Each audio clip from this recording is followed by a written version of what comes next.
4 दिवस हे देव करायचा, 8 दिवस ते करायचा, पुन्हा ते सोडायचा, दुसरा धरायचा. पण जसा सीझन बदलला तसा जर देव बदलला तर सुख माणसाला प्राप्त होणार आहे. मग महाराज म्हणतात त्याच्यासाठी आपुला तो एक देव करुणी घ्यावा, तेने विना जीवा सुख नाही. दुसरीकडे जर कुठेही फिरत बसलात तर एरती माई के दुःखची जनिती, नाही आधी अंती अवसानी. बाकीकडे जर पाहायला गेलं तर महाराजांनी सांगितले एरती माई के, हे जे माईक गोष्टी आहेत ना हे फक्त माणसाला दुःखच देतात. एरती माई के दुःखची जनिती, नाही आधी अंती अवसान. बर ते संपतात का? त्याचं काही आधी आणि अंत नाही. एवढं ह्या बाकीच्या माईक गोष्टीमध्ये दुःख आहे. म्हणून महाराज म्हणतात सुख पाहिजे असेल तर अविनाशी जो भगवान परमात्मा आहे ना त्याचा एकदा छंद करा. अविनाश करी आपुले आयसे, लावी मना पिसे गोविंदाचे. या गोष्टी जर सोडून आपण आपल्या मनाला देवाचं जर चिंतन केलं, आपलासा देव करून घेतला तर मग आपण काय देवा समान होतो, आपण माणूस राहणार नाही. अविनाश करी आपुली आयसे, मग काय करील तो भगवान परमात्मा? त्याच्यामध्ये आपल्याला सामावून घेईल, आपण त्याच्यापेक्षा मोठं बनू. आणि भक्त संत महंत हे देवापेक्षा मोठे झाले. आणि कसे झाले की देवाचं नामस्मरण करूनच झाले.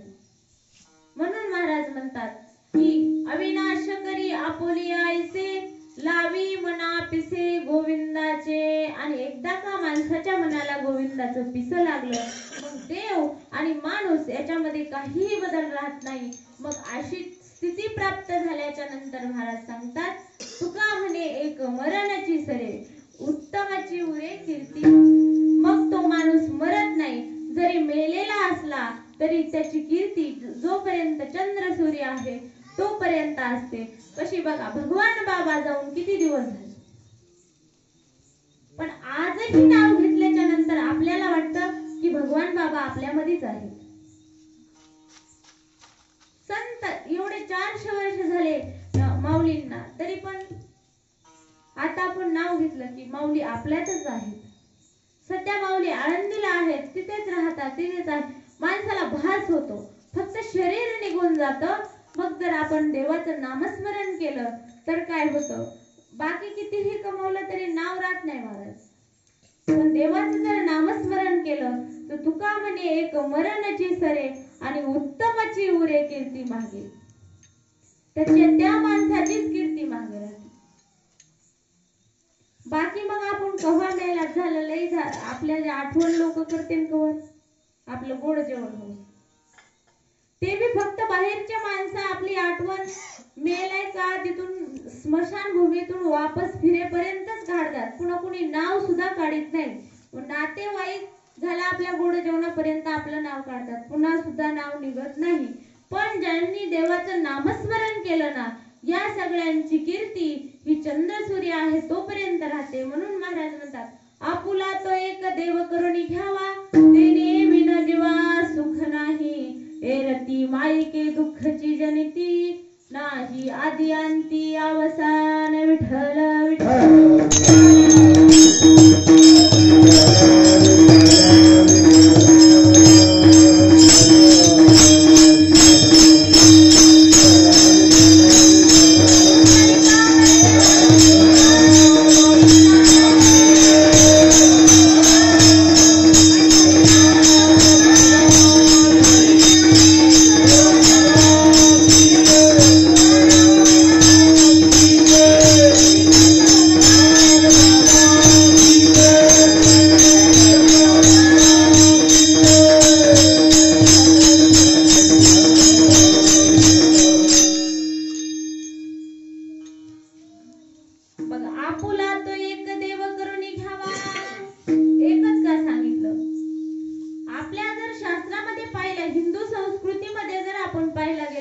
तर किती देव सांगितले?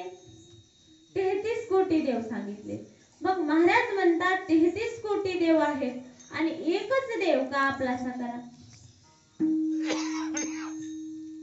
कारण जर सुख पाहिजे असेल तर एकच देव आपलासा करावा लागतो. आणि मग त्याचं नाव पण नाही सांगितलं, कोणता म्हणून देव आम्ही आपलासा करायचा. बघा काही दैवत सांगितले, शास्त्रमान्य 5 दैवत सांगितले. सूर्य, शक्ती, भगवान शंकर, भगवान विष्णू आणि आदिमाया शक्ती, असे काही शास्त्रमान्य दैवत सांगितलेले आहेत. मग भक्ती नेमकी कोणाची करायची किंवा कुणाची भक्ती सोपी असत? लई जर अवघड भक्ती सांगितली महाराज तर आम्हाला काही हे झेपणार नाही. मग सोपी भक्ती कुणाची आहे? बघा सगळ्यात सोपी भक्ती सांगितली, भगवान शंकराची भक्ती सगळ्यात सोपी आहे म्हणले. कशी सोपी आहे की भगवान शंकराला काही सुद्धा लागत, भगवान शंकराला काहीच लागत नाही म्हणले. फक्त पाणी लागतं, एक कलश आणि बेलाचं पान एवढं भगवान शंकराला लागतं. अन्यथा जास्त काही भगवान शंकराला लागत नाही. आणि भगवान शंकराच्या भक्तीमध्ये काही गंधच लावायचा आहे असं काही बंधन नाही, किंवा बरेचसे काही बंधन. जसा भाव असेल भोळ्या भावाने, शिव भोळा चक्रवर्ती त्याचे पाय माझे चित्ती. भगवान शंकर हे भोळे आहेत. तो भक्ताचा भाव कोणता हे काही जाणून घेत नाहीत. कोण कसाही भाव असो. आता बघा ह्याचा जर भाव बघायला गेलो, भस्मासुराचा जर भाव बघायला गेलं तर तो का भाव होता का? तरी पण त्याचा मागण्याचा, वरदान मागण्याचा भाव काय आहे हे न पाहता त्याला वरदान दिलं भगवान शंकराने. म्हणून भगवान शंकराची भक्ती सुद्धा सोपी. पण ठीक आहे म्हणले, बाकीचे राहिले. मग सूर्याची जर भक्ती करायला गेली तर सूर्य जो आहे तो काय आहे? भगवान पांडुरंग परमात्म्याच्या आधीन आहेत सगळे देव. सूर्य महाराज म्हणतात ना, तुझी सत्तेने वेदाशी बोलाने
गणपतीची भक्ती करतात.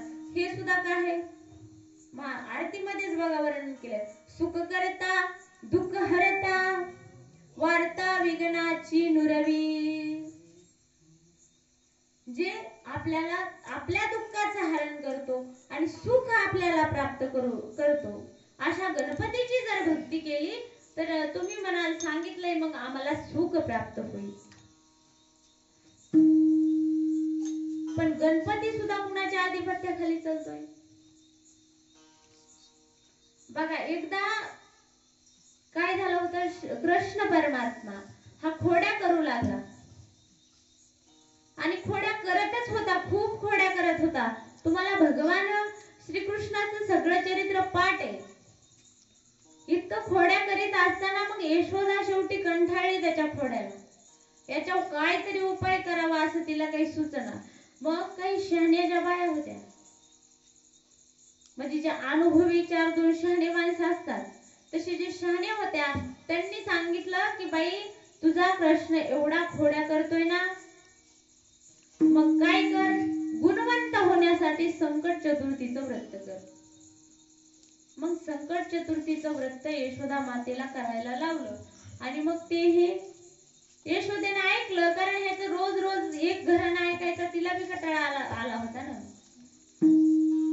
मग तिनं प्रत्येक चतुर्थीला गणपतीला मोदक बनविले, 21 मोदक, 21 लाडूचा नैवेद्य बनविला. दिवसभर उपवास धरला. संध्याकाळी पूजा करायची होती, आपण जशी संध्याकाळी पूजा करतो तसं. मग तिलाही पूजा करायची होती. पूजेची सगळी सामग्री तिने देवापाशी आणून ठेवली, पण आरती विसरली यशोदा माता. आरती विसरल्याच्या नंतर मग तिनं कृष्णाला तिथं बसविलं राखण. आता हे अख्ख्या सगळ्या गावाचं दही दूध लोणी चोरून खात होता. ते कशाला राखण बसविला? लाडू मोदक आणि गणपतीला. मग यशोदा जोपर्यंत आरती आणायला गेली तोपर्यंत भगवान कृष्णाने गणपतीला चालू केलं. काय गणपती म्हणला, तू मोदक खातो का मी? मला इथं कोणी सकाळपासून खायला दिलं नाही आणि तुझ्यासाठी एवढा सायस ठेवला. केलं ना चालू धमकवायला गणपतीला. गणपती तर शरणच आला, म्हणला बाबा हे सगळे मोदक हे तू खा, पण मला काही त्रास देऊ नको म्हणला. आणि मग सगळे मोदक आणि लाडू कृष्ण परमात्म्याने खाल्ले. यशोदा आरती घेऊन यायच्या आत त्याने हे सगळं खाऊन घेतलं. यशोदा माता आली आणि विचारलं, बाळा ह्याच्यातले मोदक आणि लाडू काय झाले? मग ते काय म्हणला का मी खाल्ले नाही. म्हणला अगं आई, तू जेव्हा आरती आणायला गेलीस का त्यावेळेस एका उंदरावर बसून एक मोठ्या पोटाचा आला होता आणि त्याने हे सगळे मोदक आणि ते खाऊन घेतले म्हणला. मग यशोदा माता म्हणली हे चुकीचं आहे, कारण माहित होतं ना व्रत कशासाठी करत होती, ह्याच्या खोड्या बंद होण्यासाठी करत होती. आणि मग यशोदा मातेने ओळखलं नाही, देव आला नाही, त्यानं खाल्लं सुद्धा नाही, हे तू खाल्लंस. आ केल्याच्या नंतर सर्व ब्रह्मांडाचं आणि असे गणपतीचं फारच दिसू लागले. त्याचं अख्खं ब्रह्मांड त्याच्या तोंडामध्ये दिसत होतं. आणि मग हे आपला गलीतला गणपती बी दिसत होता ना त्याच्यामध्ये. मग गणपतीचं लय मोठे दिसले. असं सगळ्या देवांचा जो देव आहे तो भगवान परमात्मा आहे. मग आता गणपतीची ही भक्ती, आता ही गणपती बी त्याचं ऐकत असेल तर मग मुख्यच माणसाला जाऊन भेटलेलं काही अवघड आहे का? मग त्याच्याकडेच आपण सगळे जाऊ म्हणले. मग तीही भक्ती झाली कॅन्सल. बरं, काहीची देवीवर श्रद्धा होती. आणि बघा तसंच असते, माणसं आकाडामध्ये कुठलाही माणूस असू आणि कसाही माणूस असू, सोहळ्यामध्ये बघा सगळ्या प्रकारचे असतात. गाणे म्हणणारे, भारुड म्हणणारे, ते आईचे गाणे म्हणते ते सुद्धा असते बघा, ते सुद्धा असतात आकाडी वारीला. असं म्हणते की सगळेच देव आकाडी वारीला जातात. मग पांडुरंगाची भक्ती, सगळे भक्त काय करतात आकाडामध्ये? पांडुरंगाची भक्ती करतात. आणि मग श्रावण लागला की झालं, महादेवाकडे यदि कुणी बघत जरी नसलं तरी श्रावण महिन्यात देव ते कठाळून जातो. एक महिनाभर त्याची सेवा करतात माणसं. लगेच गणेश उत्सवाला गणपतीची सेवा करतात. बरं, तिथंही समाधानी राहत नाही. लगेच आपल्या दसऱ्यात आईचा उत्सव येतो. मग ते उत्सवाला की माणसं गणपतीला झालं एकदा पाण्यात टाकून दिलं की गणपती विसरला की पुन्हा ती भक्ती करायला चालू करतात. मग जसा मोसम बदलन तसं काय करतात माणसं? बदलतात ना, कुणाचीच एक भक्ती करत नाहीत. आणि मग असं जर तुम्ही कुणाचीच एकट्याची भक्ती नाही केली तर काय होईल? आता सगळेच बघा, तुम्ही जर असं कुणाला बोलवायला गेलात, कोणत्याही जर एका पाहुण्याला तुमच्या इथं कार्यक्रमाला तुम्ही म्हणलात तुम्ही आमचे काय आहेत अतिथी, म्हणजे ते काय असतो, मान असतो, जो मानाचा आहे ते तुम्ही आहेत म्हणून जर त्याला बोलविलं तर ते येईल का? त्याला म्हणलं तुम्हाला बी मान, ते म्हणेन मला काम आहे, मला काही बनत नाही, मी जाऊ शकत नाही. दुसरा जाईल, दुसरा म्हणेन ते आहे, मी कशाला जाऊ. असं जर झालं तर देव बी काय करते माहिती का? संकट काळाला तुम्हाला ते देव म्हणेन ते आहे, त्याची मी भक्ती केलेली, हे देव म्हणेन हे पण आहे, आणि तुम्हाला संकटाच्या वेळी कोणताही कामाला येणार अण्णाही येत नाही का मला? आणि मग तुम्ही म्हणता कशाचा देव आणि काय खरं ह्या सगळ्या गोष्टी? देवच नाही, पण देवच नाही असं होतं का हो? देव आहे, पण एकच देव असावा आणि एकाच देवावर निष्ठा असावी.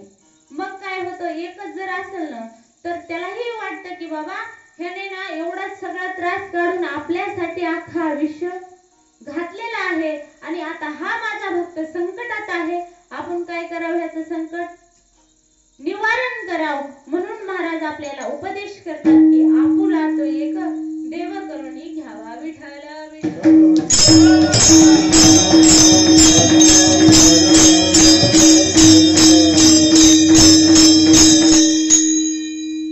बघा, म्हणून उपदेश आहे आपुला तो एक देव करुणी घ्यावा. त्याच्यासाठी सांगितलंय देव करून घ्या.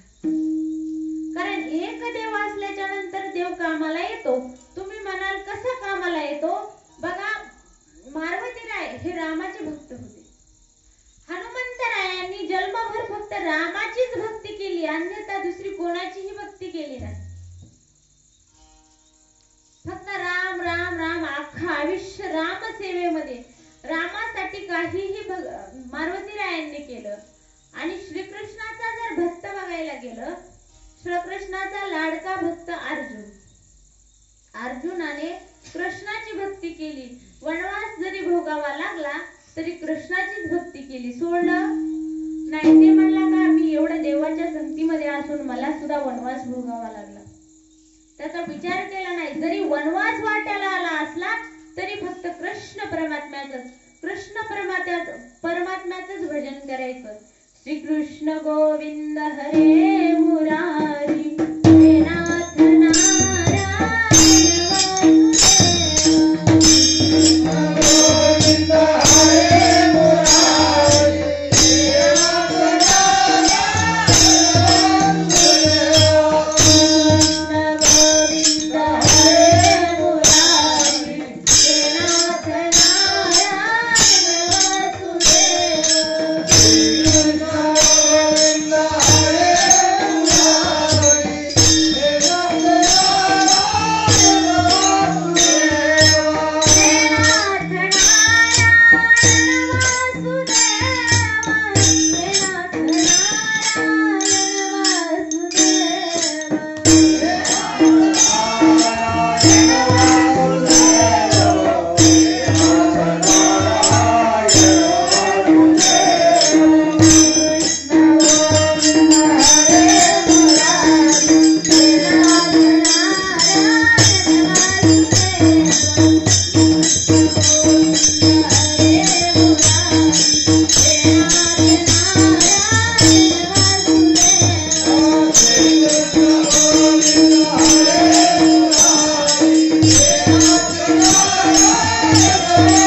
अर्जुनाला वाटलं श्रीकृष्ण सगळ्यामध्ये श्रेष्ठ आहे, राम कशाचा श्रेष्ठ?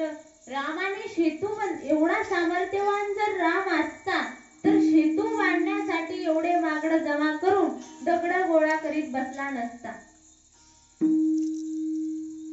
मग हनुमंतरायाने सांगितलं काय केलं असतं, रामाने काय करायला पाहिजे होतं?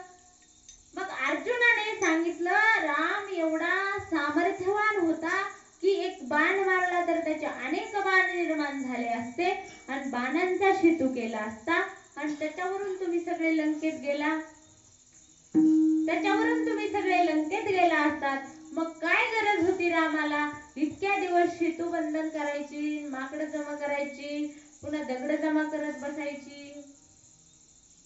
मग हनुमंतराया जे होते ते म्हणले ठीक आहे, हे मला मान्य आहे, पण ह्या जर तीरावर एका गंगेच्या तीरावर या दोघांचा संवाद झाला होता. मग ते म्हणले या गंगेमध्ये काय कर, तू पूल तयार कर. अर्जुना काय कर, तू धनुष्याचा पूल तयार कर आणि मी त्याच्यावरून चालतो. आणि हा जर पूल मोडला तर मग कृष्ण श्रेष्ठ, ते राम श्रेष्ठ. आणि हा जर पूल नाही मोडला तर तुझा कृष्ण श्रेष्ठ. आणि मग अर्जुनाने मारला बाण, बाणांचा सेतूच निर्माण केला असा त्या गंगेच्या तीरावर. पण अर्जुन हा अनुभवाने लहान होता, लाडका भक्त होता, जास्त ज्ञानी अर्जुन नव्हता. भगवान परमात्म्याने विश्वदर्शन दाखवलं होतं अर्जुनाला, तरी पण त्याला पाहता आलं नव्हतं. देवा मला काहीही दिसत नाही असं म्हणला होता, विश्वदर्शन दिलं होतं. मग देवाने अर्जुनाला दिव्य दृष्टी दिली आणि दिव्य दृष्टी दिल्याच्या नंतर त्याला हे भगवंताचं विश्वरूप पाहता आलं. पण हनुमंतराय हे जाणकार देवाचे भक्त होते, त्यांना सगळं ज्ञान होतं. आणि मग अर्जुनाला बनवायला लावला पूल तिथं. आणि मग बनवल्याच्या नंतर बनवला, सगळं झालं. पण हनुमंतराया जेव्हा त्याच्याहून चालायला लागले, चालणार त्यावेळेस काय झालं, अर्जुनाला भीती वाटायला लागली ना. बोलला पण करून दाखवायच्या वेळेस बोलायचं सोपं असते, पण करायचं असते का नाही. लगेच बोलून निघलं की काम होते, पण करायला फार फार मेहनत. मग अर्जुनाचं लागला अंग थर थर थर थर करायला. मग एक पाय दिला आणि दुसरा पाय हनुमंतराय देतात का नाही, तर लगेच पूल लागला ना वाजायला, कर कर असा. लगेच अर्जुनाने भगवंताचा धावा केला. मग भगवंताचा धावा केला, नामस्मरण केलं, डोळे झाकूनच ते असं नामस्मरण करत बसला होता. मग दुसऱ्याच पावलाला वाजलेला पूल पुन्हा वाजला नाही. हनुमंतरायांच्या लक्षात आलं ही काहीतरी देवाची लीला, देवाचीच लीला आहे, अन्यथा हा पूल टिकू शकत नाही. खरं बघितलं तर कृष्ण परमात्मा. मग बघा, भक्त जरी चुकीचा बोलला, जरी भक्ताकडून चुकलं, तरी पण काय करावं लागतं, कारण भक्ती केली ना, आणि भक्तीमध्ये ती काय अंकित, देवाला अंकित करायचं सामर्थ्य भक्तीमध्ये असतं. म्हणून महाराज अभंगाच्या पहिल्या देवा करुणे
Yeah.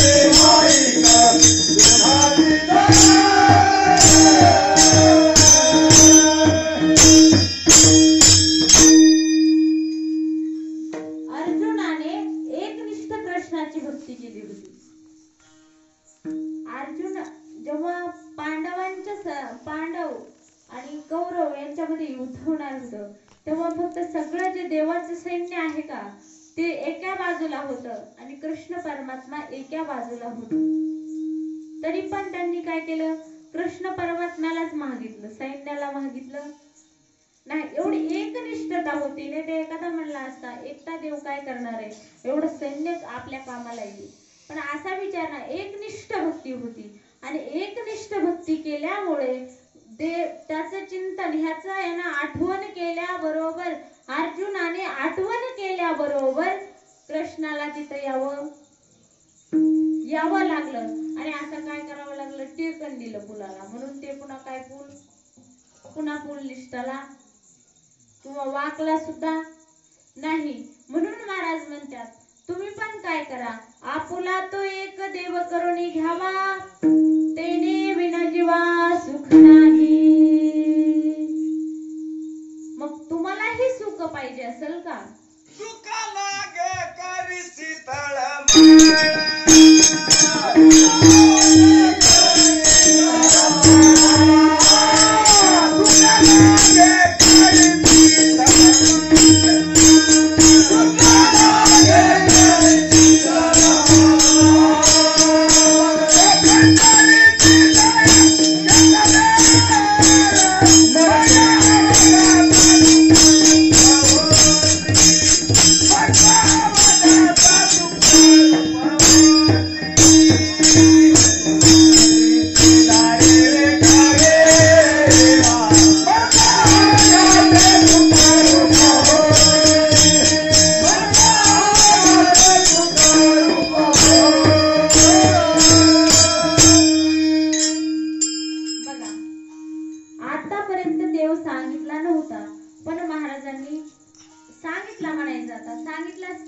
समजा की जर तुम्हाला सुख पाहिजे असेल, सुखा लागी करीशी तळमळ, तरी तू पंढरीशी जाय एक वेळ.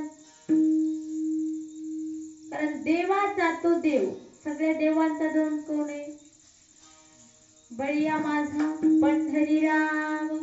सगळ्या देवांचा देव हा पंढरी पांडुरंग आहे.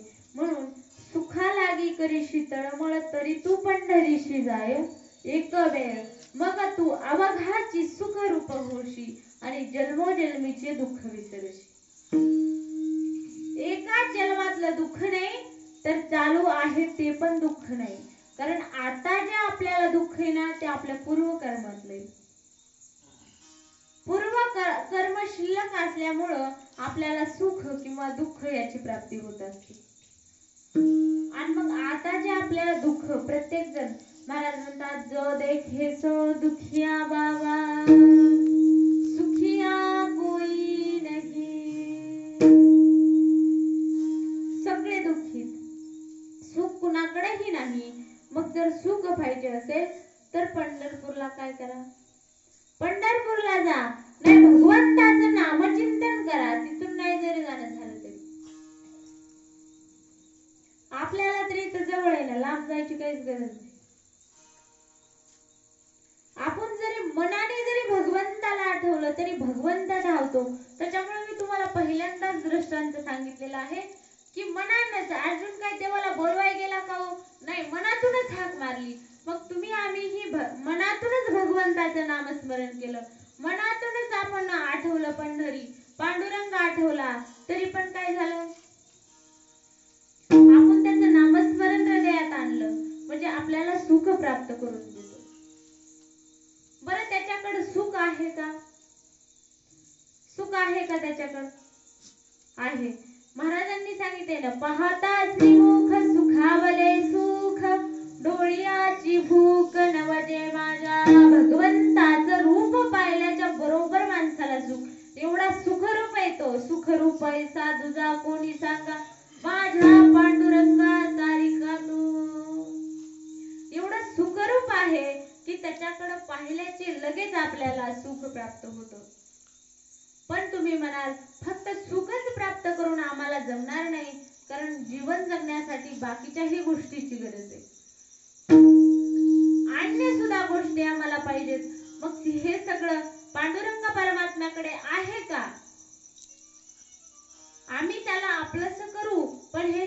देवाकडे आहे का?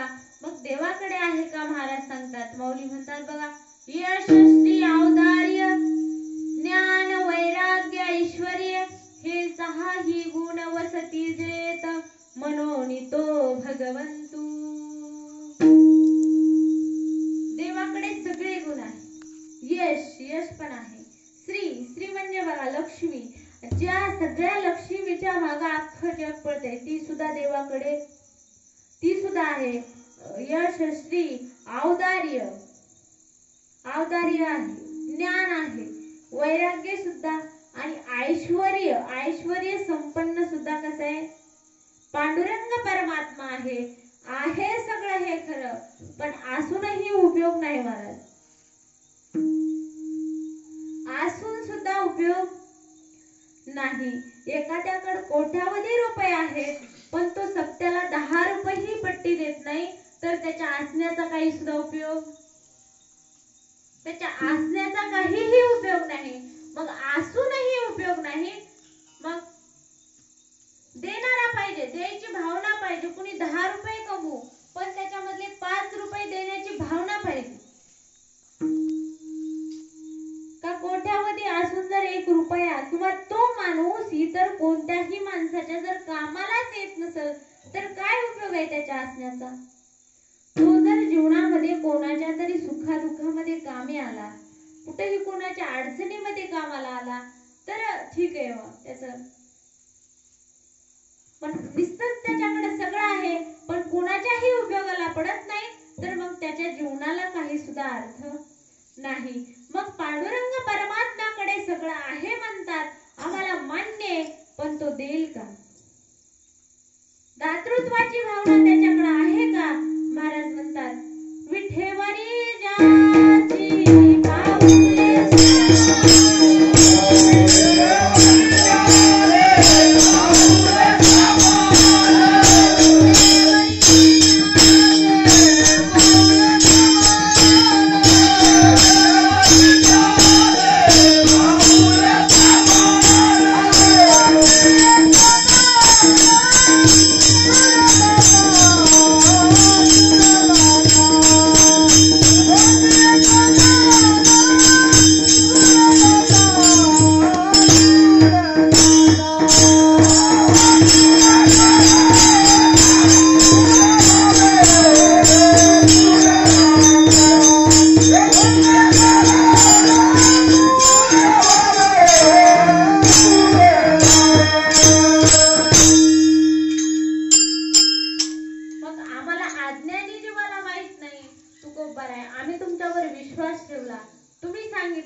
पांडुरंग परमात्मा.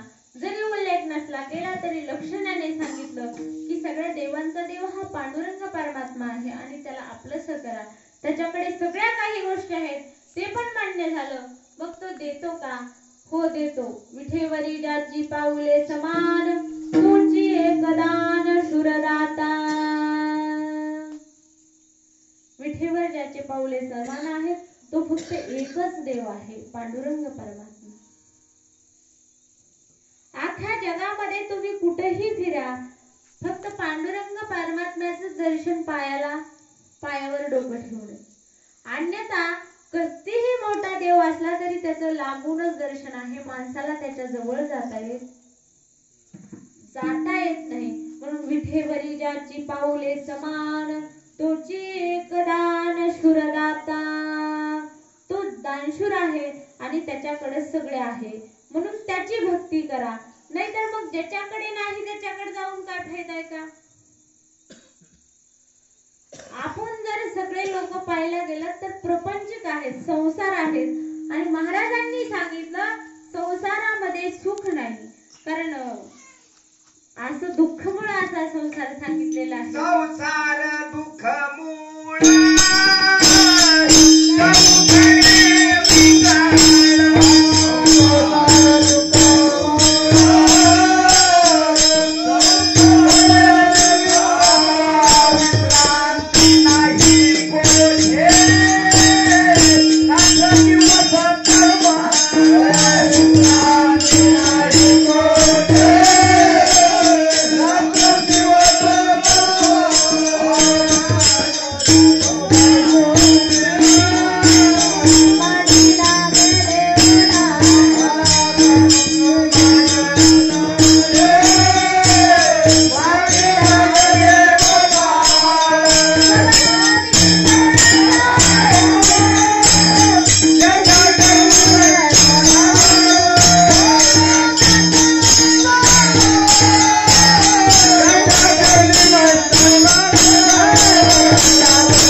आणि संसारात जर विचार करायला गेलो, महाराज म्हणतात संसार दुःख मूळ चहूकडे इंगळ विश्रांती नाही कोठे रात्रंदिवस तळमळ काम क्रोध लोभ सूनी पाठी लागले ओढाळ कवना मी शरण जाऊ सृष्टी देईल निर्मळ धर्म जागो सदैवाचा देवा बर उपकारी आंधळा दृष्टी देतो त्याचे नाव मी उच्चारी.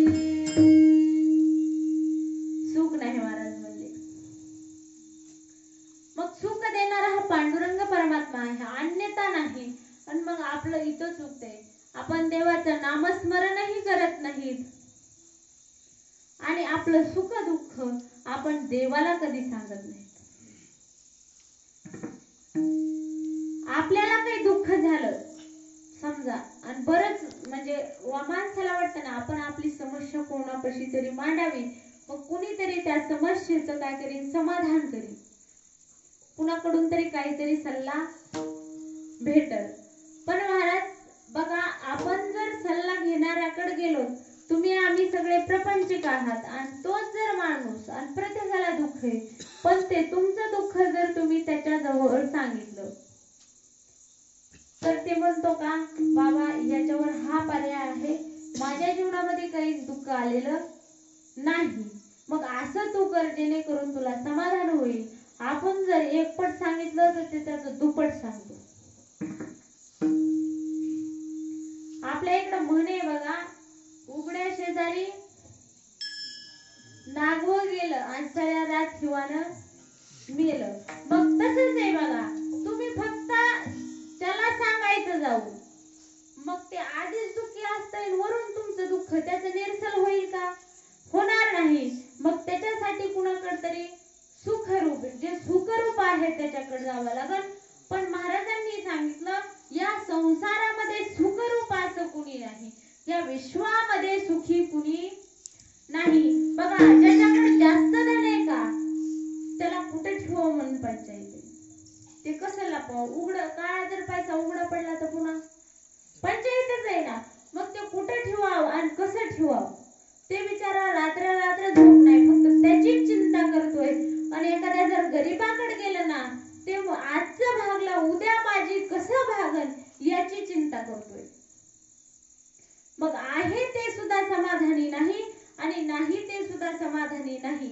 मग या जगामध्ये कोणी सुद्धा एक समाधानी नाही. मग आहे ते कोण? एक तर आपलं सुख दुःख जर सांगायचं असेल ना तर एक संताजवळ सांगा, जेणेकरून संत त्याच्यामधून काहीतरी मार्ग काढून देतील आणि सांगतील. आणि संताजवळही नाहीच सांगणं होत ना तर देवालाच सांगा. लईच कुणाला पश्चाताप झाला तसा तर माणूस हा इतका प्रपंचामध्ये हे आहे म्हणजे परमार्थात नाही. जर एखाद्या वेळेस कुणी आपल्याला नाव ठेवलं चाल म्हणताना एखाद्या माणसाला जर नाव ठेवलं किंवा 4-2 माणसं हसले किंवा आपल्याला ही कीर्तनात उद्या म्हणले नाही बाबा त्याला कशाचं काय कीर्तन येत आहे एवढं जरी कुणी म्हणलं तरी आपण खचतो आणि लगेच ते सोडून देतो. त्याचा पुन्हा नाद पुन्हा मंदिरावर येणच नाही एकदा म्हणलं तर. पण बघा, आपले मुलं आपल्याला 100 वेळेस म्हणतात तुम्हाला काही कळत नाही गबासा, तुम्हाला काही कळत नाही गबासा, तरी प्रपंचामध्ये आपण परत परत त्यांना काही सांगितल्याशिवाय राहत. मग तेव्हा आपल्याला राग येत अजिबात, तेव्हा आपल्याला राग येत नाही. फक्त जर चांगली गोष्ट करायची असेल तर तिथंच माणूस, कारण संसारामध्ये माणूस एवढा एक हे झालेला आहे, देवामध्ये तेवढा झालेला नाही, म्हणून आपल्याला देवाचं महत्व समजलेलं नाही. म्हणून आपल्याला आपण म्हणतो की देव नाही, कशाचा देव आहे जगामध्ये. आणि आपण जर मग 10 वेळेस जरी म्हणला नाही की ठेव खाली तुला टाळ येत नाही, तरी परत आलात ना एक दिवशी नक्कीच आपल्याला चांगल्या प्रकारचा टाळ येईल. पण तसं आपण प्रपंचामध्ये कुणी बोललं तरी त्याच्यावर लक्ष देत नाही.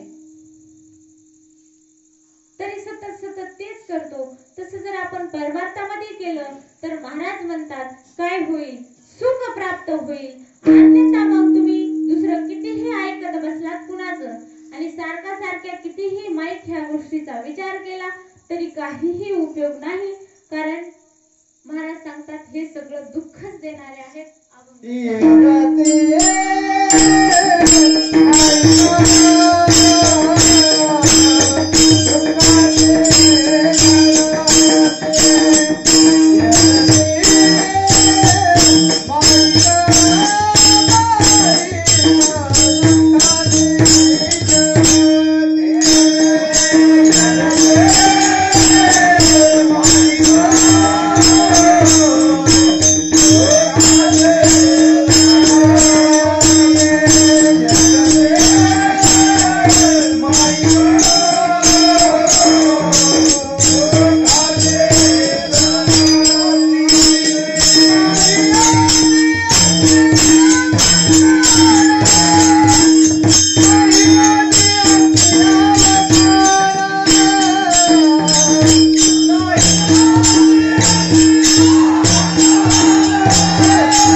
सुखासाठी तरीही सुख तिथं नाही.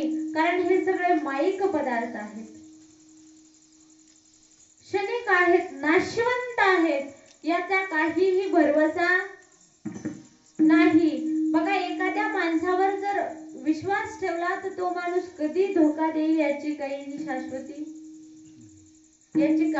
शाश्वती नाही. एरती माईक हे दुःखाची जनिती, हे सगळे दुःखच देणार आहेत. 4 दिवस जरी चांगला राहिला तरी पुढं बघा, आपण जोडला माणूस कशासाठी, सुखासाठी जोडलाय, पण तो जर आपल्याला सोडून गेला तर काय, दुःखच आहे, दुःखच देणार आहे.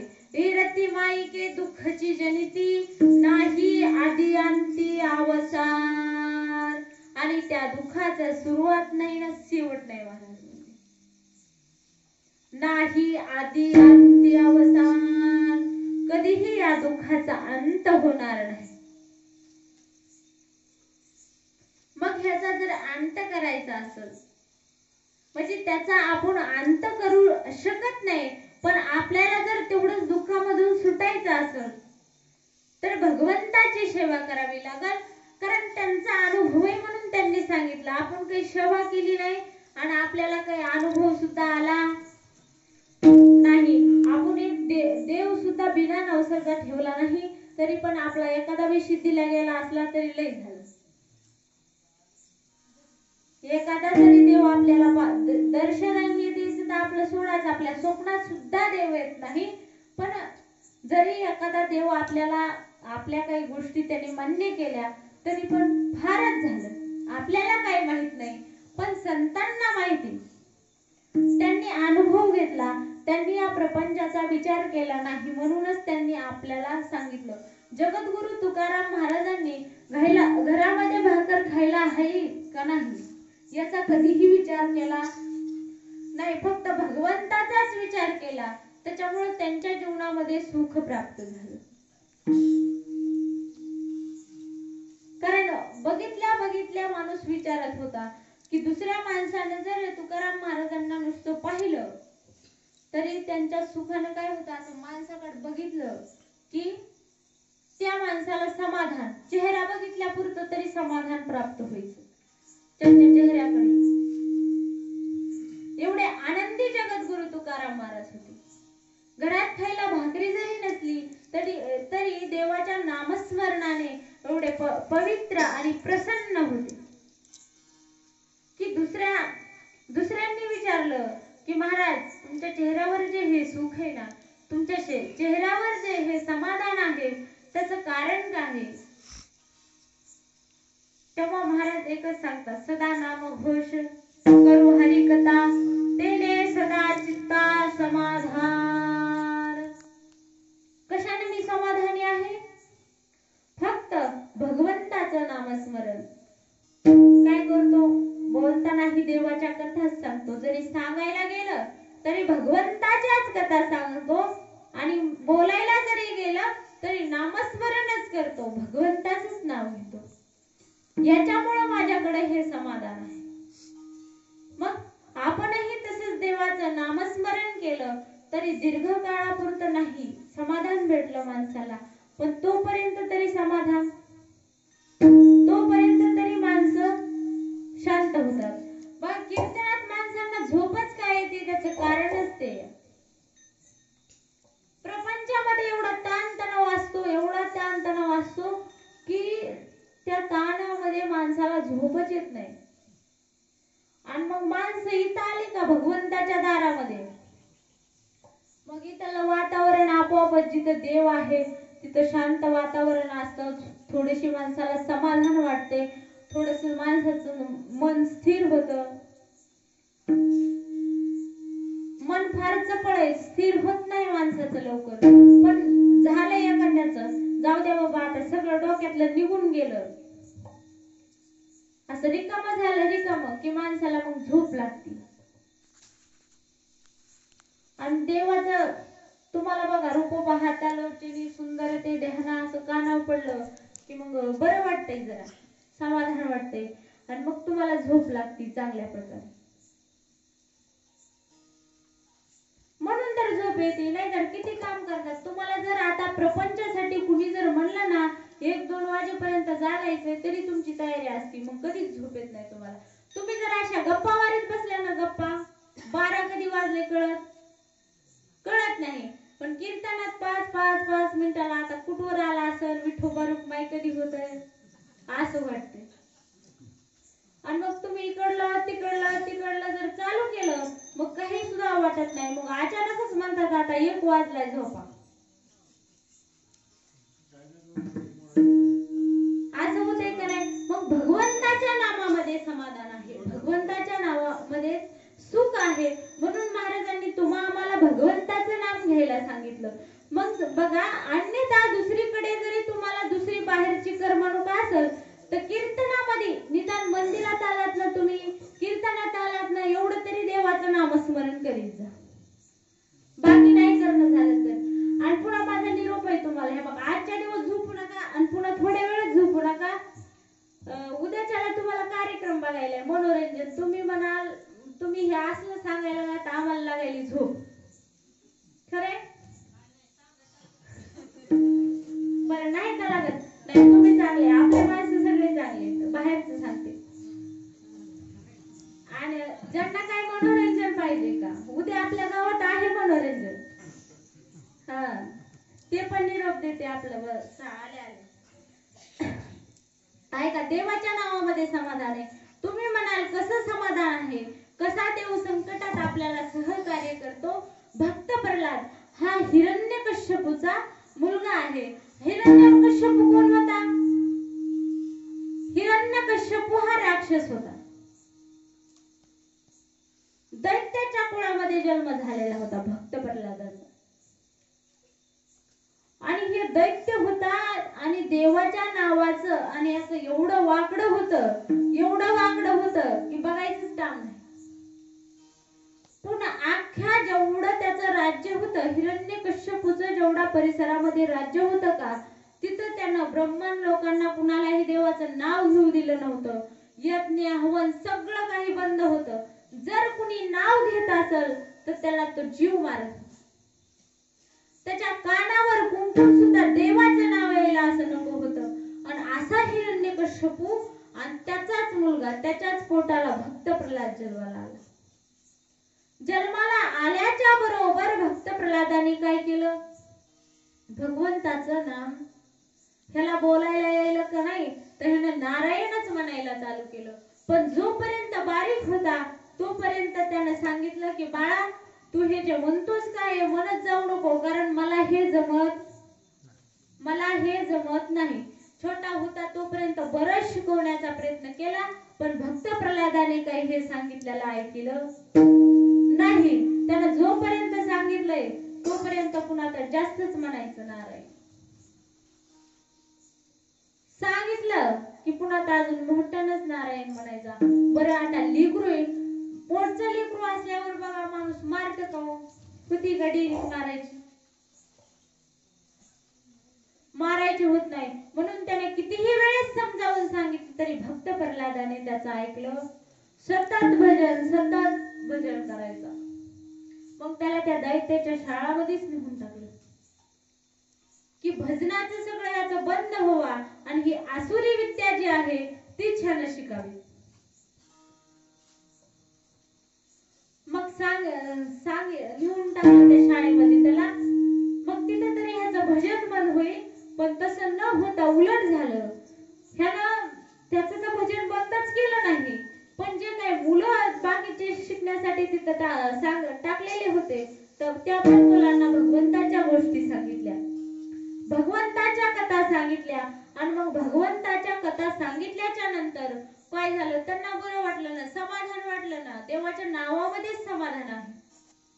मग त्यानं बसलं की भगवंताच्या छान छान गोष्टी सांगायच्या लेकरांना, सर्व लीला सांगायच्या. ते सुद्धा हरिनामामध्ये दंग झाले. मग हे तर भजन करू लागला, पण बाकीचे सगळे सुद्धा भजन करू लागले. मग तिथले आणि मग त्या जे ऋषी होते त्यांना शिकवणारे जे मार्कंडेय ऋषी होते, त्यांचीच हे होते, शाळा होती ती शिकवायची. आणि मग ते जे होते ते आणून दिला भक्त प्रल्हाद हिरण्यकश्यपूकडे. म्हणले हा मुलगा तर काही शिकत नाही, पण तिथल्या सगळ्या लेकरांना काय केलं ह्यानं, त्यानं बिघडलं. ह्यानं तर काही सोडलं नाही. मग ह्याच्या परीने तुम्हाला जे काय करायचं आहे ते करा.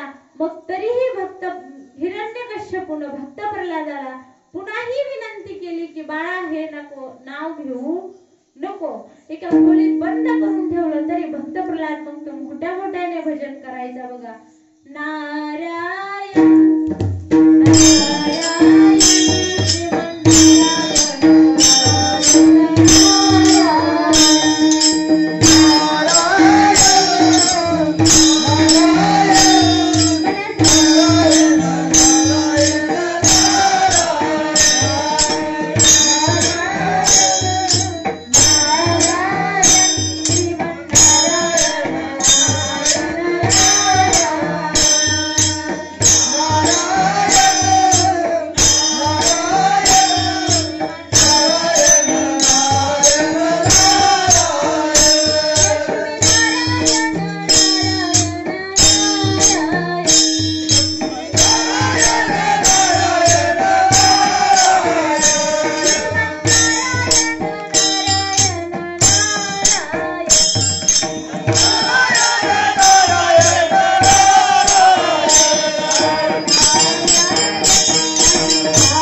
घेऊ नको, बाळा हे नाव घेऊ नको. तरी पण त्यानं काही ऐकलं नाही. मग तो म्हणला हा ऐकत नाही ना, मग काय करा, त्याला एका कड्यावरून ढकलून द्या, मरू द्या. मग त्याला मारण्याचा प्रयत्न केला, मग त्याला एका कड्यावरून ढकलून देण्यात आलं. उन्मत्ताच्या हत्तीखाली त्याला तुडवण्यात आलं. नव्हे सगळे उपाय झाल्याच्या नंतरही तो जिवंतच होता. आणि मग त्याला शेवटी काय म्हणले, तेल तापवा कडक आणि त्या तेलामध्ये ह्याला टाका. मग त्याला तेलात टाकल्याच्या नंतरही ते तेल जे एवढं तापलेलं होतं, उकळतं तेल, ते सुद्धा थंड, ते सुद्धा त्याला बाधा करू शकलं नाही. का? दैत्याच्या कुळात जन्माला आलता तो. काय असं संप्रदायात होता का धार्मिक कुटुंबामध्ये? नाही. पण का उकळतं तेल सुद्धा थंड झालं. मग आपण का समाधानी होणार नाही? फक्त भगवंताचं नामस्मरण होतं, दुसरं काहीच नाही. भगवंताच्या नामामध्येच ही शक्ती, अन्यथा दुसरीकडे कुठेही नाही.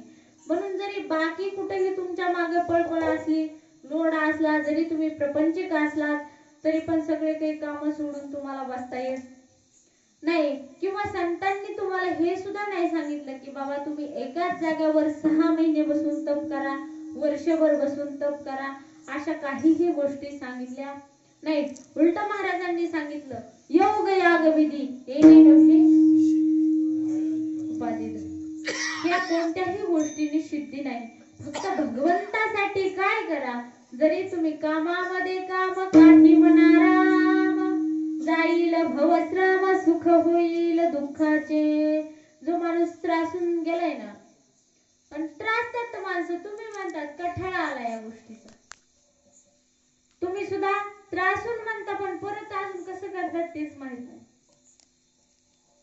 तसंच जर तुम्ही त्रासला असाल तर फक्त भगवंताच्या नामानेच काय होतं, माणसाचं भगवंताच्याच नामाने समाधान होतं, अन्यथा होत नाही. आणि संतांचं सुद्धा झालं, जरी फक्त श्रीमंत म्हणलं तर नाथ बाबा सर्व संतांमध्ये श्रीमंत होते. नाही तर बाकीचे सगळे पांडुरंगाचे भक्त म्हणलं की असंच, त्यांच्या घरी खायला भाकरी सुद्धा नको.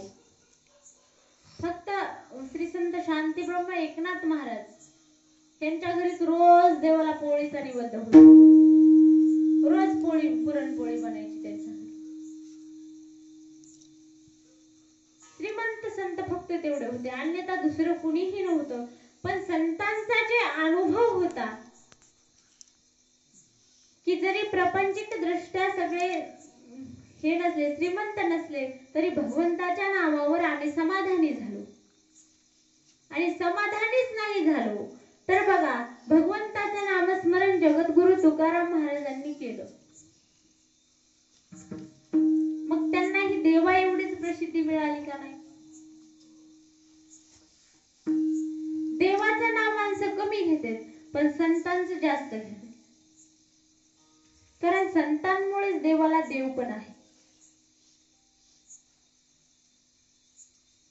सगळं जे सामर्थ्य आहे देवाचं ते सर्व संतांकडे आहे. सगळं संतांनी दिलं. त्यांनी जे काय आता हे भगवान बाबांची इथं पण मूर्ती आहे, भगवान बाबा होते, त्यांचं जर जीवन चरित्र बघायला गेलं तर बघा, भगवान बाबांनी जेव्हा ते परमार्थात सुद्धा नव्हते, ज्या वेळेस ते आपलं घरी, आपल्याला माणसं सवयच लावित असतात बघा, जन्म आपला घेतला की जे आपले आई वडील करतात ना तेच ते आपल्याला करायला शिकवतात. तसं भगवान बाबांना सुद्धा त्यांच्याकडे जनावरांकडे लावायचे, जनावरांकडे, आणि मग त्यांनाही तिकडे मित्र कंपनी असायची. मग ते जे पोरं मिळाले होते का, त्यांना एकदा भूक लागली होती, भूक, आणि भूक लागल्याच्या नंतर भाकरी कुठून खायला आणायची विचार पडला. आणि मग जेव्हा भाकरीची समस्या निर्माण झाली तेव्हा भगवान बाबांनी एका दगडाखालून भाकरी काढली होती. हे सामर्थ्य त्यांच्यामध्ये होतं, देवापेक्षाही अन्य काही जास्त सामर्थ्य संतांमध्ये होतं. नामस्मरण आणि आज काय कमी आहे महाराज? काहीच कमी नाही. ज्या संतांना जन्मभर भाकर कुणी सुद्धा दिली नाही, माऊलींना जेव्हा भिक्षा मागत होते का, तेव्हा त्यांना भिक्षा तर कुणी दिली नाही. पण जे काही मिळालेली भिक्षा होती त्याच्यामध्ये काही माती मात्र टाकली, जेणेकरून ते सुद्धा त्यांना खायला आलं नाही.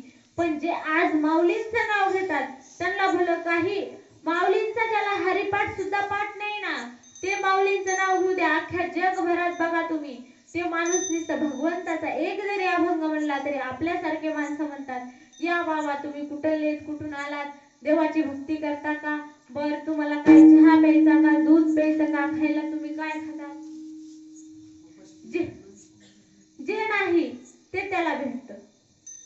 त्यांना भाकरी सुद्धा एक टायमाची भेटली नाही का, भगवंताचं नामस्मरण केल्यामुळे ते एवढे मोठे झाले, स्वतः मोठे झाले. आणि आज आपण त्यांचं नाव घेतलं तर जगभरात कुणी उपाशी मरू शकत नाही. बघा, जास्त जर नाही काही भेटलं तर ठीक आहे, पण तो माणूस उपाशी राहत नाही, हे खरंय. संताविन प्राप्ती नाही, संताविन प्राप्ती नाही.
संताविना प्राप्ती नाही. नामस्मरण करायचंय, हे खरंय, देवाचं करायचंय, पण त्याचं काय, संतांचं सहाय्य करायचं. संतांचं सहकार्य, संतांच्या सानिध्यामध्ये जर आपण देवाचं नामस्मरण जर केलं तर महाराज म्हणतात एक ना एक दिवस आपली सुद्धा काय होईल, आपल्या मनाला काय होईल, पिसल आलं की महाराजांनी सांगितलंय अभंगाच्या 3ऱ्या चरणामध्ये म्हणतात, अविनाश करी आपोलिया रे, अविनाश करी आपोलिया रे, अविनाश करे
भगवंताचं जर चिंतन केलं तर आपल्या मनाला जर पिसं लावून घेतलं तर या देहामध्ये, अन्यथा दुसऱ्या देहामध्ये नाही सांगितलं, पण या देहामध्ये आपण देव होण्याची शक्यता आहे.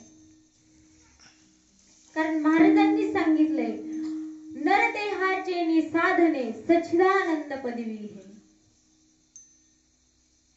दुसऱ्या देहाचा इथं उच्चार केलेला नाही, कारण दुसरा सर्व ज्ञान जर दिलं असेल तर ते माणसालाच दिले, प्राण्यांना दिलं नाही अन्यथा. आणि एखाद्या जर प्राण्याला ज्ञान असेल तर त्याला स्वातंत्र्यता नाही. जनावरांना जरी वाटलं आपण भक्ती करावी, सवळ्यात जावं, ज्ञानाचा सागर सका माझा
शरीरामध्ये आहे. तुम्हाला सांगायचंय की दुसऱ्या जरी जनावरांनी विचार केला की आपण कीर्तनाला जाऊ, त्यांच्या जरी लक्षात आलं आज इथं कीर्तनाचा कार्यक्रम आहे आपण जावं, तरी त्यांना जाता येत नाही. स्वातंत्र्य नाही. फक्त मनुष्य शरीरामध्येच हे सर्व ज्ञान आहे, स्वातंत्र्य आहे, अन्यथा दुसऱ्यामध्ये नाही. म्हणून महाराज म्हणतात या जन्मात आलात ना मग भगवंता कोणताही देव जे तुम्हाला योग्य वाटेल किंवा ज्याची आपल्याच्यानं भक्ती करणं होईल किंवा ज्याला जे आवडतं, कारण वेगळे वेगळे देव म्हणजे काय बघा, सगळे देव सारखेच आहे. पांडुरंगच परमात्म्याचा अवतार सर्वत्र आहे, पण काही भक्तांच्या उद्धारासाठी राम म्हणून जन्म घेतला, काहींच्या उद्धारासाठी कृष्ण म्हणून जन्म घेतला. असं वेगवेगळ्या प्रकारचे जन्म देवाने कशामुळे घेतले की प्रत्येकाचा उद्धार व्हावा. सगळ्यांना एकच आवडलं असं काही नाही, प्रत्येकाला वेगवेगळं आवडतं, प्रत्येकाची आवड वेगळी वेगळी आहे, म्हणून वेगळे वेगळे देव. नाहीतर काय, सगळे एकच आहेत. भगवान शंकर, पांडुरंग परमात्मा. महाराज सांगता हरिहरा भेद नाही नका करू वाद, एक एकाचे हृदयी गोडी साखरेच्या ठाई. सर्व एक आहेत, फक्त तुम्हा आम्हाला भक्ती करण्यासाठी वेगवेगळं आहे. मग ज्याला जी आवडल त्यांना ती करा, काही पण काय करा, भक्ती करा. मग केल्याच्या नंतर काय होईल, आपण सुद्धा देवरूप होतो. अविनाश करी आपोली आयसे, लावी मना पिसे गोविंदाचे. आपण सुद्धा गोविंदा समान देव ते काय करेल, आपल्यासारखं आपल्याला करून घेईल. आणि मग असं केल्याच्या नंतर मग आपण मरू का, त्यावेळेस काय होईल, कीर्ती रूपाने आपलं कुणीतरी नाव घेईल. अभंगाचं शेवट. तुका म्हणे एक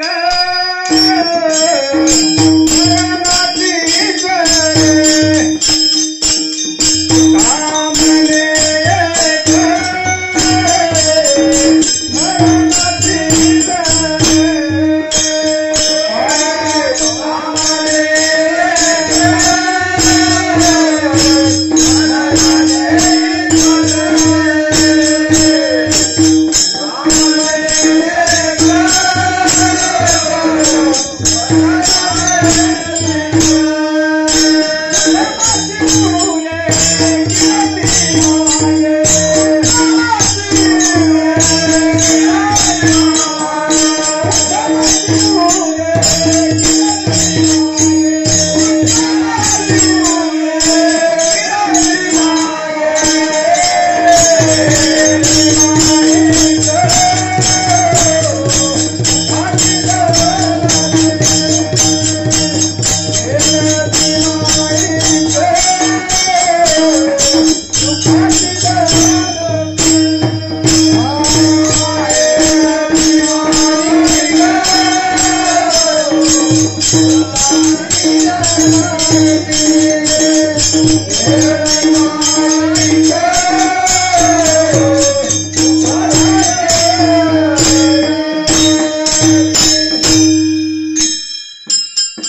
देवाने ज्याला ज्याला आपल्यासारखं करून घेतलं.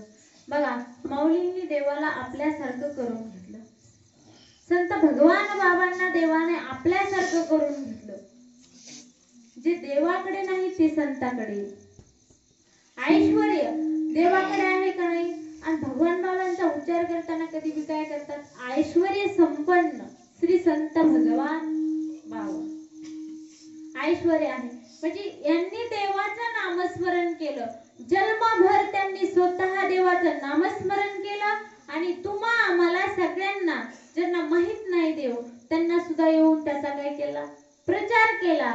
सगळ्यांना भगवंताची भक्ती करायला सांगितली. म्हणून ते सुद्धा ऐश्वर्य संपन्न साधून. जगद्गुरु तुकाराम महाराज सुद्धा असे ऐश्वर्य सगळंच काय होतं तुकाराम महाराजांकडे.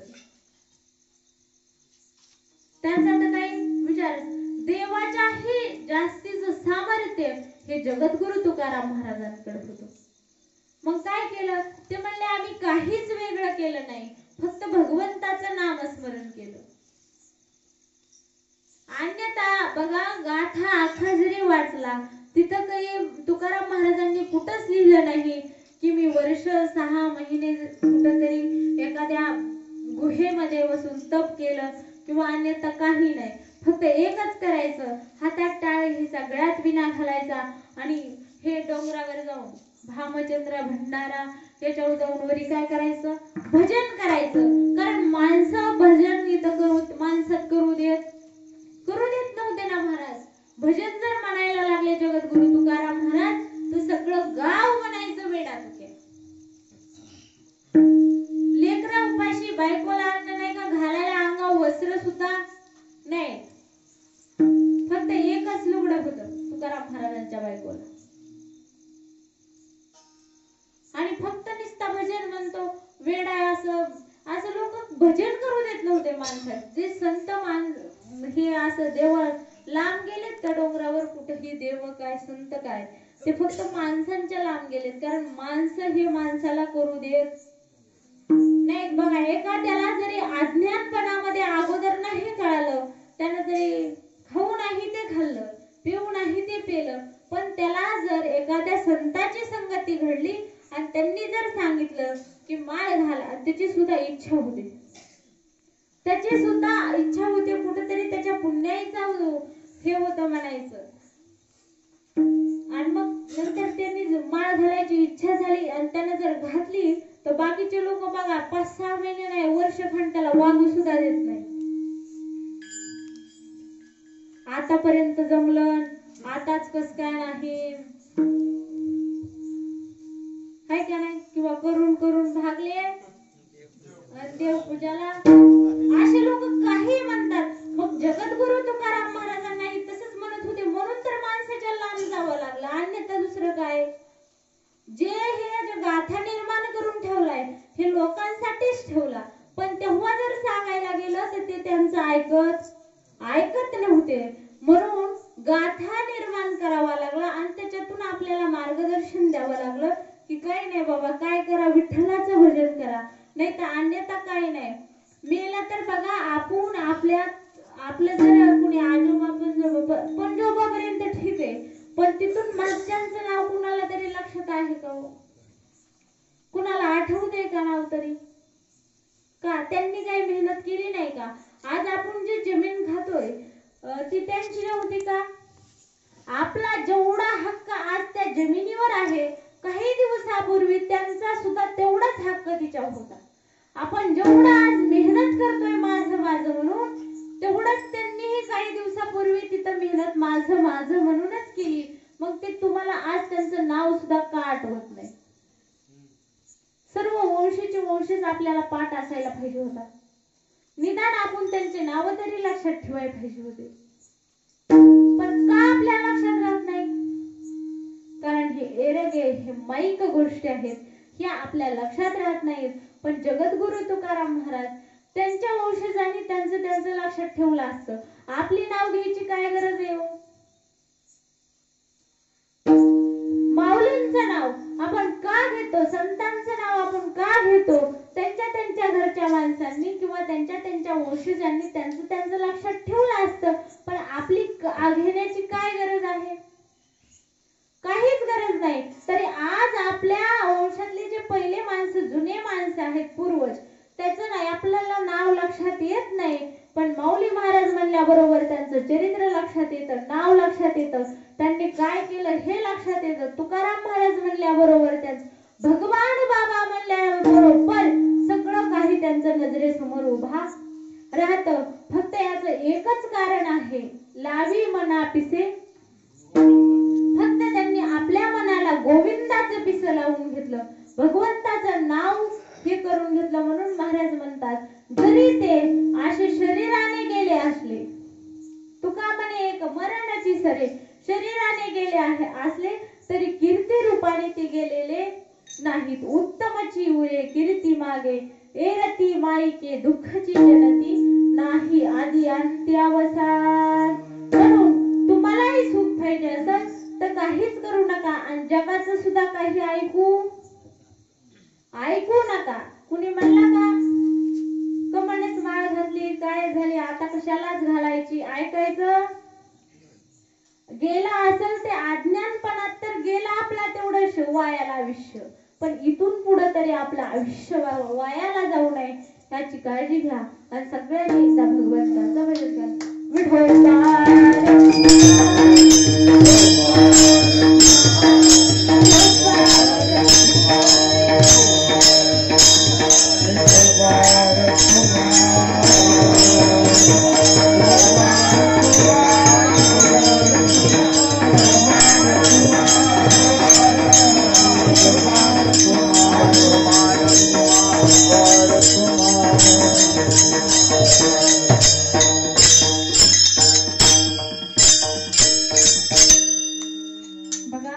आपुला तो एक देव करुणी घ्यावा, तेने विना जीवा सुख नोहे, रती माई के दुःखची जनिती, नाही आधी अंती अवसान.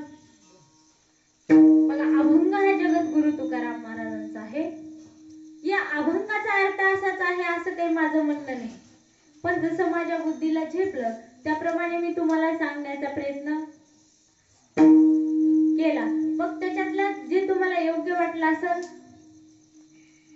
ते घेऊन जा, आणि जे काय अयोग्य असेल, अपशब्द असेल, कुणाला जर ते योग्यच वाटत नसलं तर माझी मला काय परत द्या. तो माझ्या काय वाणीचा दोष आहे. कारण माणूस हा चुकीचा पुतळा आहे. सगळं काही बरोबरच सांगू शकत नाही, कुठेतरी चुकतं. आणि तुकाराम महाराजांच्या अभंगाचा अर्थ ज्यांनी अख्खं आयुष्य त्याच्यामध्ये झिजविले, आपण तर काय दिवसातून 4-2 तास सुद्धा भगवंताचे नामस्मरण करत नाही. मग आपला त्यांची कशी बरोबरी होणार आहे महाराज? होत नाही. पण सगळ्यांच्या इच्छेनं, उगाच आमची इच्छा झाली सर्व भजनी मंडळ Oh,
ओ